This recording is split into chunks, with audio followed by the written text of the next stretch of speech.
Hello everyone, I am SP Devika of 1st BCom General in Mahalakshmi Women's College of Arts and Science.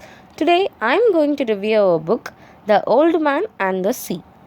The Old Man and the Sea, a short heroic novel by Ernest Hemingway, published in 1952 and awarded the 1953 Pulitzer Prize for Fiction. It was his last major work of fiction. The story centers on an aging fisherman who engages in an epic battle to catch a giant marlin. About the author. Ernest Miller Hemingway was an American novelist, short story writer, and journalist. His economical and understand style, which he termed the iceberg theory, had a strong influence on 20th century fiction, while his adventurous lifestyle and public image brought him admiration from lateral generation.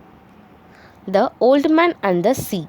The Old Man and the Sea was a great success and is one of Hemingway's finest work. The Old Man and the Sea was the greatest success and is one of the Hemingway's finest work. Ernest Hemingway won the Nobel Prize for Literature in 1954. This article explains and presents the story of the Old Man and the Sea summary. The routines of life in a Cuban fishing village are very beautifully presented in the opening pages with the characteristics economy of language. The existence of an old fisherman, Santiago, is crafted in a very elemental manner. It shows the shrug of the old man's powerful shoulders. Age and luck both are now against him, and Santiago clearly knows that he must row about beyond all people away from land. This article is presenting Old Man and the Sea summary by well-known author Ernest Hemingway. The plot of The Old Man and the Sea summary is of Cuba, Havana. It is a short story of an epic struggle between an old seasoned fisherman, Santiago, and his life's greatest catch of fish. Santiago is an aged Cuban fisherman. For 84 days, he has set out to sea but every time returned empty handed. So, his fisherman society treats him unlucky.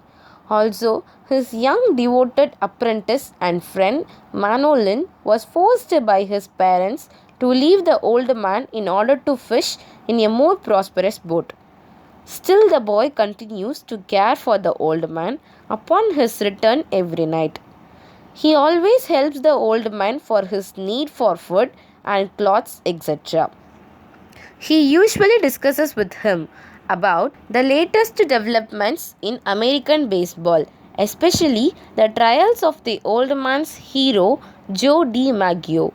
Santiago is still confident that all these unproductive streaks will soon end and that we will be able to resolve to sail out farther than usual the following day. On the 85th day, Santiago does as promised, sailing his skiff far beyond the island's shallow coastal. He enters into the Gulf Stream. He prepares his lines for fishing and drops them. At noon, a big fish, which is a marlin, takes the bait placed by him and at the 100 fathoms deep in the waters.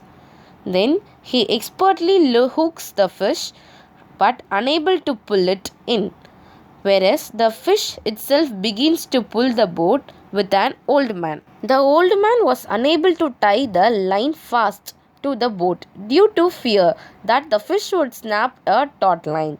Therefore, the old man bears the strains of the line with his shoulder, back and hands, and he is ready to give slack should the marlin make a run. Throughout the day, fish pulls the boat, even in the night and through another day, and through another night too. During all the time, Santiago endures the constant pain from the fishing line. For every attempt of freedom by fish, the cord cuts his body badly. In spite of all wounds, the old man feels a deep empathy and admiration for the marlin fish. At last, on the third day, the fish tires, and Santiago, who becomes deprived and nearly delirious, manages to pull the marten in close enough to kill it with a harpoon thrust. After the death of a marlin, Santiago lashes it to his boats and set the boat for home. Santiago is excited by the price that the marlin will bring at the market, and even he is more concerned about the people who will eat the fish are unworthy of its greatness. As Santiago sails, marlin's blood leaves a trail in the water and eventually attracts sharks. At first, great mako shark attacks, which he manages to slay with the harpoon. In this struggle, he loses the harpoon and the length of the valuable rope. The old man fights as best as he can, although he kills many sharks as appears. By the time night falls and continuous fight of Santiago against the scavengers becomes useless. They almost ate the complete meat of marlin and leaving only skeleton, head and tail.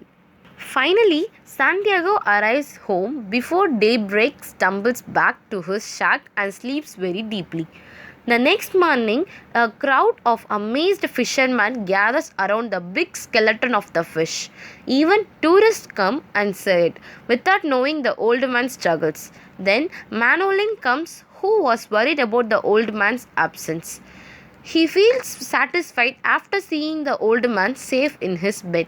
Then he fetches the old man some coffee and the daily papers about the scores of baseball. When the old man wakes, the two agree to fish as partners once again. The old man returns to his sleep and dreams about lions at play on the beaches of Africa as usual. Thank you so much, all, for being with me throughout this story. I hope you all loved the story clearly. Once again, thank you so much, all.